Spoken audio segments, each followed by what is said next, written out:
Good morning, dear students. Today we are going to start our last part of our lesson first. जो lesson first हमारा चला हुआ था geography में 10th class के लिए, उसका जो लास्ट पार्ट है आज हम वो डिस्कस करेंगे। थोड़ा सा ये पार्ट हमारा रहता है, और उससे पहले जो है जो टेस्ट नंबर सेकंड जो चल रहा है हमारा, उसके लिए आप सभी को कॉन्ग्रेचुलेसन। काफ़ी अच्छा रिजल्ट है। जो टेस्ट नंबर फर्स्ट था, ठीक है, उसके अगर कंपेयर में हम देखें तो ये काफ़ी अच्छा है, उससे काफ़ी अच्छा आपने बैकअप किया है। ठीक है, तो ऐसे ही मतलब धीरे धीरे आप खुद को बिल्ड करना है, अच्छे से तैयार करना है, ताकि आने वाला जो टेस्ट है आगे, जो संडे को टेस्ट होगा, ठीक है, संडे को जो टेस्ट चलेगा, लिंक डलेगा, वो आपने देना है। उसमें और भी बेटर रिजल्ट होना चाहिए आपको। ठीक है, मैं ये उम्मीद करते हैं हम आपसे कि आप अच्छी तरह घर बैठे हुए अच्छी तरह पढ़ रहे होंगे, अपना जो करियर बनाने के लिए अपना जो सही जो समय है उसको सही यूज़ कर रहे होंगे। तो ये जो लास्ट पार्ट है, इसके बाद हम कल से लेसन सेकंड जो है वो स्टार्ट करेंगे। अभी ये लास्ट जो पार्ट है उसके बारे में डिस्कस कर लेते हैं, देख लेते हैं। Plugging along the contour lines can decelerate the flow of water down the slopes. अब कंटूर लाइंस क्या होते हैं? कंटूर लाइंस होती हैं जो समान ऊंचाई को दिखाने वाली रेखाएं होती हैं। जैसे कि पहाड़ी के ऊपर जो पहाड़ी होती है उसकी गोलाई में उसके चारों ओर जो सेम ऊंचाई को दिखा रही है वो कंटूर लाइंस बोलते हैं उसको हम। अगर सेम जो ऊंचाई है उसकी, अगर ऐसे हम उसको प्लगिंग करेंगे, जोतेंगे खेत खेत को, तो क्या होगा? जो पानी आएगा वो उसके अंदर वो रुकावट पैदा करेगी, उसके ढाल को, उसके बहाव को क्या कर देगी? कम कर देगी। ठीक है, और उससे क्या होगा? जो सॉइल इरोजन है वो कम हो जाएगा। ठीक है, तो एक तो होता है जैसे ऐसे ऊपर से नीचे की तरफ अगर उसको जोतेंगे, ठीक है, ट्रैक्टर से, हल से, जैसे भी, ठीक है, तो पानी डायरेक्ट नीचे बह के आएगा ऐसे। ठीक है, और अगर ऐसे गोलाई में उसको जोतेंगे सेम ऊंचाई वाले भागों को, तो क्या होगा? तो थोड़ी थोड़ी मेड सी बन जाएंगी। और साथ में क्या होता है, वहाँ पे स्टेप्स बनाए जाते हैं, सीढ़ी नुमा खेती की जाती है, सीढ़ी नुमा खेत होते हैं वहाँ पे। ठीक है, this is called contours plugging.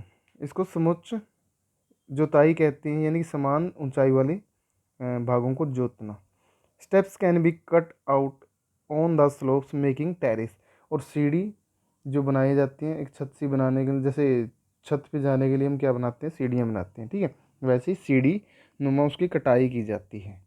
कभी जाओ आप हिली एरिया में, जो पहाड़ी भाग हैं, तो वहाँ पे देखना पहाड़ी की जो ढलान है उनके ऊपर ऐसे ऐसे ऐसे, तो क्या होगा? स्टेप्स बने होंगे, सीढ़ियाँ बने होंगी, और काफ़ी खूबसूरत लगती होंगी दूर से देखते हुए।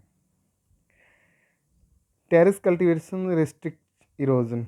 अब जो सीढ़ी नुमाई खेती होती है वो क्या करती है? रिस्ट्रिक्ट, यानी कि वो रोकती है किसको? इरोजन को, अपरदन को रोकती है। जो मिट्टी का कटाव होता है उसको रोकती है। Western and central Himalayas have well developed terrace farming.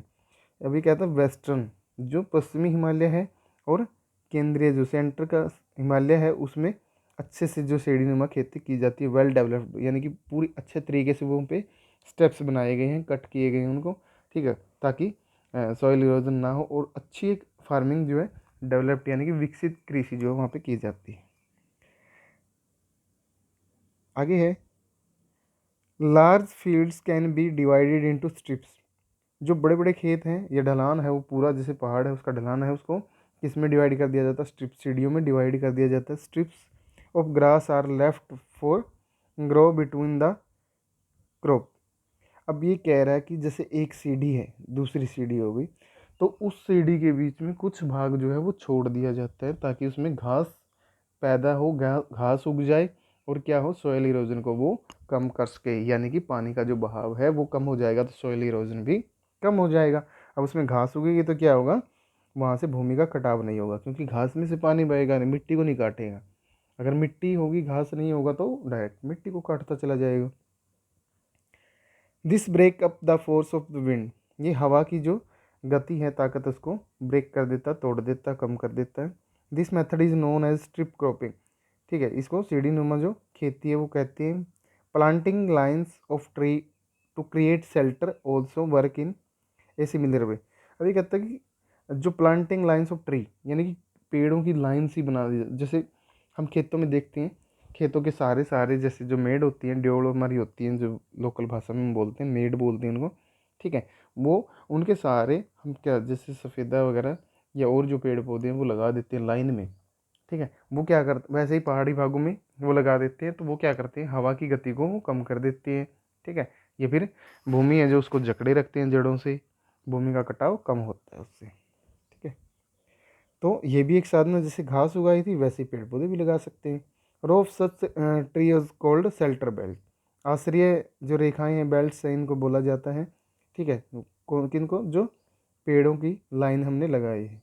These shelter belts have contributed significantly to the stabilisation of sand dunes. अगर ऐसी सेल्टर बेल्ट्स जैसे कि इसमें हो, जो हमारे डेजर्ट एरिया में हो, तो क्या होगा, सैंड ड्यून जो खिसकती हैं उनको स्टेबल कर देगी, स्थिर कर देगी, एक जगह स्थिर कर देगी, वो आगे नहीं खिसकेंगे, रेत जो है एक जगह से दूसरी जगह नहीं जाएगा।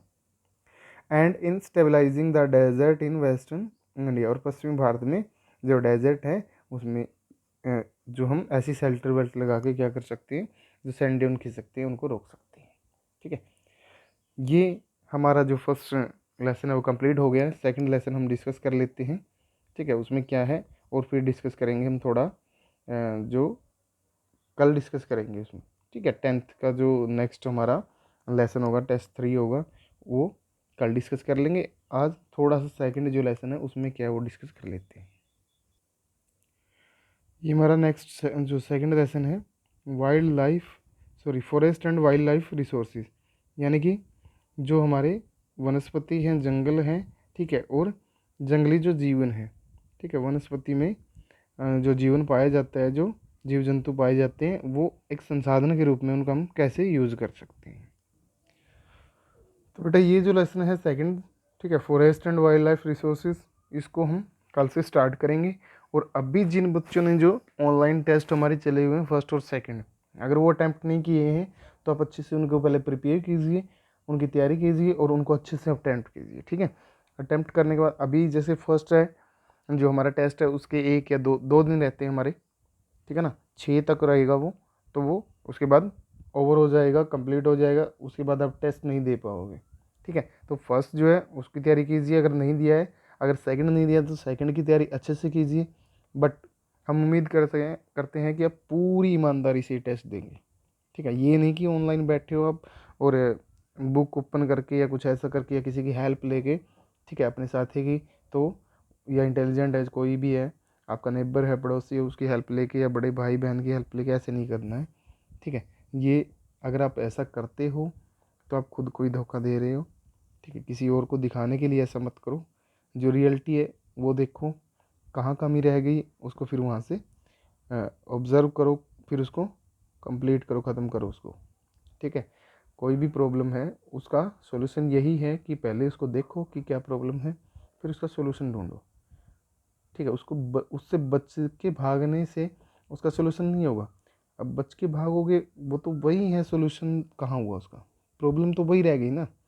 अब कोई चीज़ है, कोई आपको टॉपिक मैटर समझ नहीं आया है तो क्या करो, वो उसको समझो आसानी से, ठीक है। उसके लिए हेल्प ले सकते हैं आप अपने मदर की, फादर की, सिस्टर, ब्रदर, जो भी आपका बड़ा भाई, छोटा भाई, जो भी हैं, जो आपको समझा सके, बता सके, जिसको पता हो, या अपने जो भी क्लासमेट है, आपके साथी जो हैं, फ्रेंड्स जो हैं, उनकी हेल्प ले सकते हो, समझने के लिए लो, ठीक है। चीटिंग के लिए नहीं लेनी है, ठीक है। ये नहीं कि टेस्ट करवा दो मेरा, ये दिखा दो ये कहाँ से है कहाँ से नहीं है, जिसको आता है कि उसको बुला लिया, ऐसा नहीं करना है, ठीक है। बेस्ट ऑफ लक, और सभी को कॉन्ग्रेचुलेसन जिन्होंने टेस्ट दिया है, ठीक है। बहुत अच्छा रिजल्ट है, काफ़ी सुधार है, और इसको आगे बढ़ा के रखना है। Okay, so keep it up. Okay बेटा, थैंक यू सो मच।